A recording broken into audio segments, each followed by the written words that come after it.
Zoti ambasador, si e shikuat vizitën dhe fjalimin, veçanërisht fjalimin e kryeministit Rama në Institutin e Bordit të Paqes? E prisit që ai të përmendte UÇK-n, do të thënë është një lloj dalje nga tema, po që ai shfrytëzoi?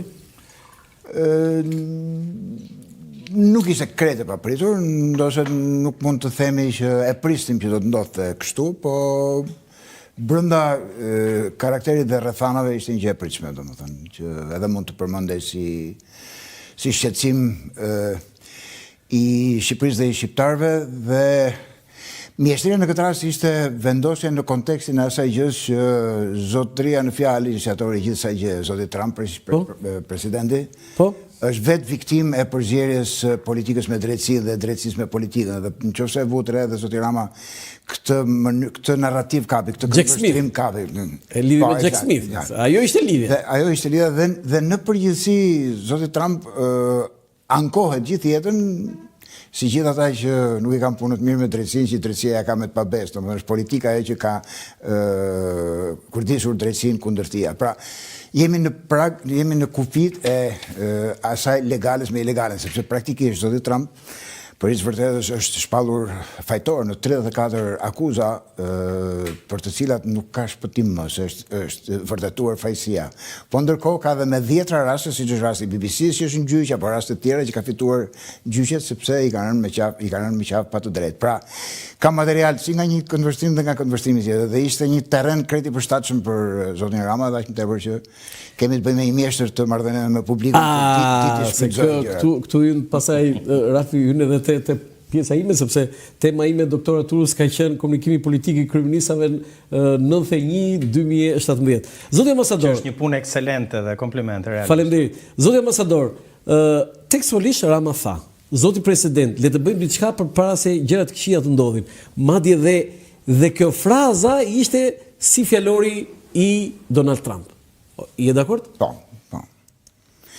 ndërkohë... Si ishte kjo fjali? E zgjedhur? E zgjedhur patjetër, por s'fund e krye marrëdhënie me publikun. Domethënë e gjithë shfaqja, ishte një shfaqje e përsosur, që na pëlqen shumë, me siguri edhe në Kosovë është pëlqyer shumë, dhe do mbahet mend për ca kohë, por ama çfarë rezultati do të prodhojë, kjo mbetet për të parë. Kjo është the day after, këtu është gjithmonë. Ndoshta asnjë gjë, po gjithë ne mund të jetojmë edhe me fjalimin bombastik të kryeministit Rama në Këshillin e Evropës, pothuajse për të njëjtën temë, por që nuk pati asnjë funksion dhe asnjë rol. Nuk pati ndikim. Po fare, asnjë gjë. Por ne po bisedonim para se të vini zoti ambasador.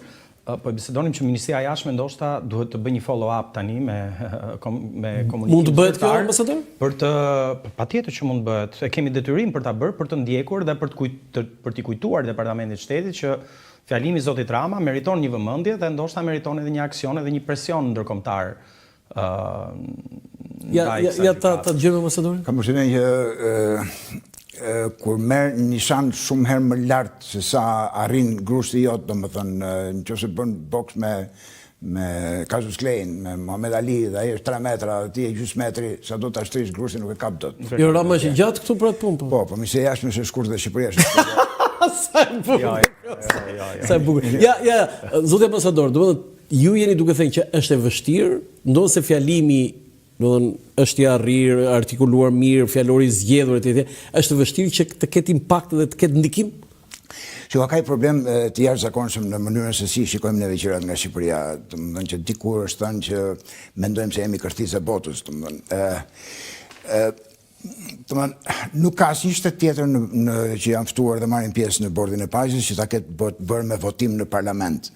Ne jemi vetmi vend që e shfrytzuam sa deshëm dhe si deshëm dhe si mundëm dhe sa mundëm për efektet politikës brendshme. Një palë thanë që nuk ka ftuar, një palë thanë që nuk ka ftuar, unë ju po ca syt që më ka ftuar, ja ku jam këtu, hajta vetë voton dhe detyroi palën që vinte në diskutim për të votonte. Dhe kjo është groteske kjo që ndodh, domethënë. Nuk duhet bërë kështu?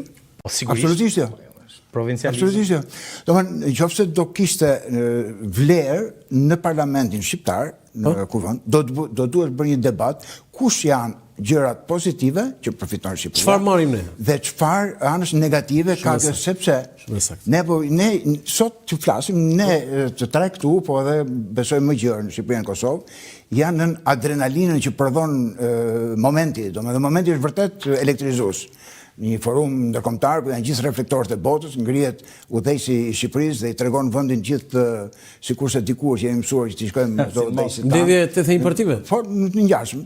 Dhe me të drejtë, nuk ka pse të Ishte autori i asaj pikturës që bëri atë, jo Salisha, nuk dua t'ja ul në asnjë mënyrë rëndësinë momentit të sotëm që u prodhua nga pjesëmarrja dhe ne kemi bisedën në follow-up, në si ndjekja. Ndjekja, më sjell në mendje siç thash fjalimin që ishte brillant dhe i shkëlqyer pavarësisht që në Shqipëri u kritikuar shumë në Këshillin e Evropës, por nuk prodhon dot, sepse në diplomaci po nuk u kujtove kur duhet, më mbrapa shumë vonë. Kjo që ndodh me zotin Thaçi, jashtëzakonisht me shumë onesë. Kjo që ndodh me zotin Thaçi dhe të tjerët që janë atje, i ka fillesat që në 92-shin, që me krijimin e gjykatës për krimet e luftës në ish Jugosllavi, e me radhë. Dhe ne, ose jemi ose si jemi, dhe kur jemi në korridore, se kemi mendjen aty ku bëhen debatet, dhe pastaj kur vjen këtu s'kemi debat, dhe në Shqipëri nuk ka një bërtam, një qendër rëndese do ta quaja unë, që të interesohet për problemet e politikës jashtme të Shqipërisë.